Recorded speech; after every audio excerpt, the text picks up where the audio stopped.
بسم اللہ الرحمن الرحیم۔ السلام علیکم پیارے دوستو، سیرت النبوی کی ایک نئے ویڈیو کے ساتھ حاضر ہیں۔ حضور نبی کریم صلی اللہ علیہ وآلہ وسلم چند سال اپنے دوسرے چچا زبیر بن عبد المطلب کے ساتھ بھی رہے تھے۔ اس زمانے میں ایک مرتبہ حضور صلی اللہ علیہ وآلہ وسلم اپنے ان چچا کے ساتھ ایک قافلے میں یمن تشریف لے گئے۔ راستے میں ایک وادی سے گزر ہوا۔ اس وادی میں ایک سرکش اونٹ رہتا تھا، گزرنے والوں کا راستہ روک لیتا تھا، مگر جو ہی اس نے نبی کریم صلی اللہ علیہ وآلہ وسلم کو دیکھا تو فوراً بیٹھ گیا اور زمین سے اپنی چھاتی رگڑنے لگا۔ آپ اپنے اونٹ سے اتر کر اس پر سوار ہو گئے۔ اب وہ اونٹ آپ کو لے کر چلا اور وادی کے پار تک لے گیا۔ اس کے بعد آپ نے اس اونٹ کو چھوڑ دیا۔ یہ قافلہ جب سفر سے واپس لوٹا تو ایک ایسی وادی سے اس کا گزر ہوا جو طوفانی پانی سے بھری ہوئی تھی۔ پانی موجیں مار رہا تھا۔ یہ دیکھ کر آپ نے قافلے والوں سے فرمایا، میرے پیچھے پیچھے آؤ۔ پھر آپ اطمینان سے وادی میں داخل ہو گئے۔ باقی لوگ بھی آپ کے پیچھے تھے۔ اللہ تعالیٰ نے اپنی قدرت سے پانی خشک کر دیا اور آپ پورے قافلے کو لیے پار ہو گئے۔ قافلہ مکہ پہنچا تو لوگوں نے یہ حیرت ناک واقعات بیان کیے۔ لوگ سن کر بول اٹھے، اس لڑکے کی تو شان ہی نرالی ہے۔ ابن ہاشم لکھتے ہیں، بنو لہب کا ایک شخص بہت بڑا قیافہ شناس تھا،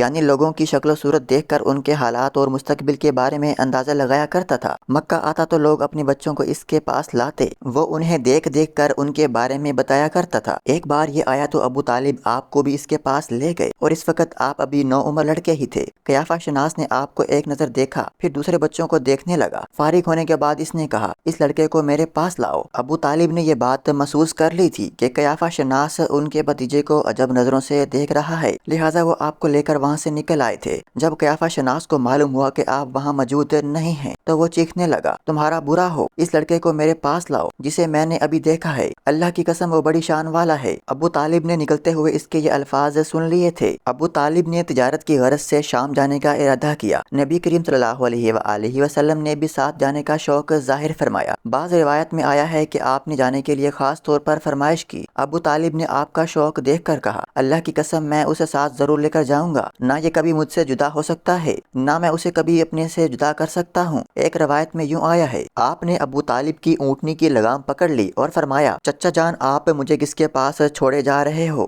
میری نہ ماں ہے نہ باپ۔ اس وقت آپ کی عمر مبارک 9 سال تھی۔ آخر ابو طالب آپ کو ساتھ لے کر روانہ ہوئے، آپ کو اپنی اونٹنی پر بٹھایا۔ راستے میں عیسائیوں کی ایک عبادت گاہ کے پاس ٹھہرے۔ خانقاہ کے راہب نے نبی کریم صلی اللہ علیہ وآلہ وسلم کو دیکھا تو چونک اٹھا۔ اس نے ابو طالب سے پوچھا، یہ لڑکا تمہارا کون ہے؟ انہوں نے جواب دیا، یہ میرا بیٹا ہے۔ یہ سن کر راہب نے کہا، یہ تمہارا بیٹا نہیں ہو سکتا۔ یہ سن کر ابو طالب بہت حیران ہوئے اور بولے، کیا مطلب؟ یہ کیوں میرا بیٹا نہیں ہو سکتا؟ اس نے کہا، یہ ممکن ہی نہیں کہ اس لڑکے کا باپ زندہ ہو، یہ نبی ہے۔ مطلب یہ تھا کہ ان میں جو نشانیاں ہیں وہ دنیا کے آخری نبی کی ہیں، اور ان کی ایک علامت یہ ہے کہ وہ یتیم ہوں گے، ان کے باپ کا انتقال اسی زمانے میں ہو جائے گا جبکہ وہ ابھی پیدا ہونے والے ہوں گے۔ اس لڑکے میں آنے والے نبی کی تمام علامات موجود ہیں۔ ان کی ایک نشانی یہ ہے کہ بچپن میں ان کی والدہ کا بھی انتقال ہو جائے گا۔ اب ابو طالب نے اس راہب سے پوچھا، نبی کیا ہوتا ہے؟ راہب نے کہا، نبی وہ ہوتا ہے جس کے پاس آسمان سے خبریں آتی ہیں اور پھر وہ زمین والوں کو ان کی اطلاع دیتا ہے۔ تم یہودیوں سے اس لڑکے کی حفاظت کرنا۔ اس کے بعد ابو طالب وہاں سے آگے روانہ ہوئے۔ راستے میں ایک اور راہب کے پاس ٹھہرے۔ یہ بھی ایک خانگاہ کا عابد تھا۔ اس کی نظر بھی آپ صلی اللہ علیہ وآلہ وسلم پر پڑی تو یہی پوچھا، یہ لڑکا تمہارا کیا لگتا ہے؟ ابو طالب نے اس سے بھی یہی کہا، یہ میرا بیٹا ہے۔